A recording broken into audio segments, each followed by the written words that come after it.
Um, Hi, this is Shanker, and my today's video. Last time I explained to you that Saturn being in eighth house doesn't mean that the longevity will increase. It is not important that Saturn in eighth house is going to increase longevity, and I explained to you a horoscope where there was an exalted Saturn in the eighth house, and the person died at a very young age. Plus, he was in drug abuse, etc. There were other reasons for it. In my last video, I explained that. Now, let me explain also that Saturn is condemned mostly in the 12th house, supposed not to be good. But there is a unique relationship between planets which is there. And I believe with my research that Saturn in 12th house is not bad. In fact, it is good. Saturn in 12th is good because if you see this horoscope is of a very senior IAS officer who was involved in the then further got was named in the Adarsh uh, scam in Bombay and had to uh, also go. I mean, had to also face a lot of consequences like suspension and so on and so forth, and going behind the bars perhaps. So that happened to him. Now, how did he? There is nothing which is then this horoscope which really says that he can become an IAS officer if you look at the Lagna. But remember one thing: Saturn in the 12th house is is never bad. 12th house here, Saturn is exalted again in the 12th house. So we're giving a picture where Saturn is exalted in the 8th house and Saturn is exalted in the 12th house, because the 12th house is the ashya, is the place, is the area of operation of Jupiter, and Jupiter as a guru will always protect Saturn. So Saturn in 12th house, mostly looking at other things, does not give bad results. I'm just talking about Saturn being in 12th house. Here it is expected by uh, from the sixth house uh, by Mars and Moon, but I really don't consider opposition as a very great aspect. I mean, it is so. So that is what it is. So because it was in the Asha of Jupiter or in the space of Jupiter, Saturn gives good results. The point which I want to make here is a very unique relationship between Saturn and Jupiter. Whenever Saturn is in the Kalpurush, you have the horoscope which is like this, but if you rename it, and as we do it in Nadi, you put it as 1 2 3 4, you put Lagna as 1 2 3 4 5 6 7 and 9 10 11 12, then the 12th house is of Jupiter, so Saturn will give good results. But whenever Jupiter is in the area or the space of Saturn, in the Kalpurush, only taking the ascendant as the same.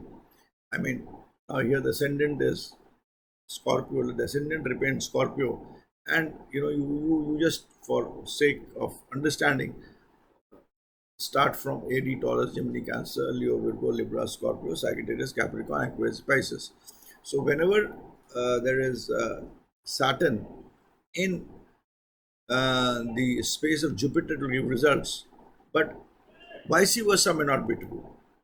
Whenever Jupiter comes into the space of Saturn, Saturn does not let Jupiter flower, does not let Jupiter increase its position to that effect. So this is a very important thing between planets. One should understand that one planet may help the other planet, but the other planet may not help the same planet. And in my series, I will keep on explaining about these things one by one. So that is that it's a snapshot. You can understand things to things to this effect. So here again, this is one very important thing I was trying to explain to you. Again, Mercury is in Aquarius, but again, if you put it Aries in the Kalpurush, becomes the fourth house is ruled by Moon. So there is a combination of Saturn and Moon here, where Mercury is not very comfortable with Moon. Mercury does not. Moon Mercury is a combination. I'll discuss in some other horoscope how do they relate to each other. So fourth house is basically the house where it's a bandhan. You're not in your house, So it gets its own it gets its own issues. So that is what you have to see. I mean, in by creating. Even similarly, Venus is not very comfortable in the fourth house, but the aspect to tenth house is good. So because of the aspect, he becomes an IAS. Because of two very big, good planets aspecting 10th, he becomes an IAS officer, a senior officer. I mean, if seeing his horoscope, I would have said that to be powerful senior officer, but exactly an IAS, etc., is very difficult. That is, your own guesswork. So here is what the dilemma lies. So here's the Mercury Venus, which is there in the fourth house, which is actually the Kalpurusha moon, and here it is Aquarius, that is Saturn. So there is a relationship of moon and Saturn which have to be applied on Mercury and Venus, and more of moon because in the Kalpurusha the moon. So moon is not very friendly to both Mercury, is not very comfortable both with Mercury and Venus, and thus the problem comes. The important thing in this horoscope is Sun is very, very powerful in this horoscope. It gave him whatever it could give him because Sun is in the fifth house, and a fifth house is ruled by Moon. It is in pieces, which is ruled by Jupiter. So one hand you have Jupiter, other hand you have a Sun actually in the Kalpurush and Sun there, and Sun is the provider of power, prestige, position, dynamism. So his one and one planet makes him an IAS officer was this Sun in fifth house. So this was my video to explain you how to analyze from basics snapshot what is the what how much the horoscope potential which it has. What is the water in the tumbler? I mean, everybody comes with some kind of energy. I mean, you have 10 dogs, and each dog will have his destiny, and each dog is always. Similarly, each man has its own destiny, and the destiny is there when he's born. As soon as he opens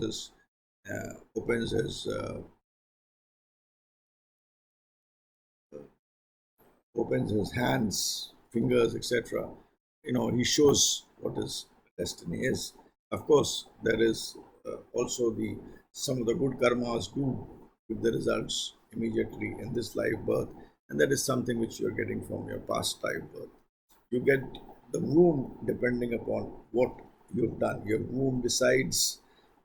The womb in which you're born decides your destiny actually. So that is how it is. It has to be explained. So here I was trying to explain you how Jupiter is, how Saturn in 12th house is good.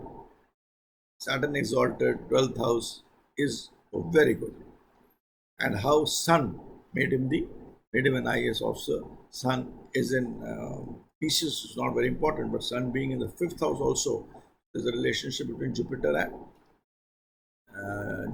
and Sun. So Sun is virtually in its own house, and then it has the impact of Jupiter. Jupiter is a very important planet, which actually mellows down things, which helps us in a lot of ways. And the fourth house is the most important house.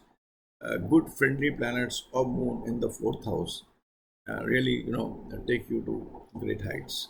So that I will come on a later in a horoscope. This is a nadi way and a snapshot way, a Bhrigu nadi way, and a snapshot way of seeing the horoscope. Of course, predictions, of course, are again have to be depending on transits, rotation of Jupiter, rotation of Saturn, rotation of the minor planets.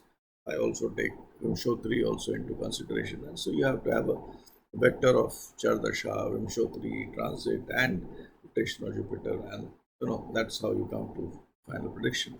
But there is no time, so I'll break it in small videos and try to explain things with you. Thanks. Bye for now. You can contact me at connectingminds@gmail.com. You have my website, shankerstudy.com. Good articles there, you can read there. And if you have any very serious queries which are really important, please send them. I'll try to answer them, but not the things like tell me your fortune, tell me my life, tell me about anything which is serious in terms of the problems. I do take those horoscopes and try to answer them when you write in connectingminds@gmail.com. This is purely a hobby for me. It's a matter of research for me. All my books are available with Sagar publication as well as Prabhat publication. So Sagar publication and Prabhat publications, both of them have my books which I have written, and please do read them. Thanks and bye for now. Thank you.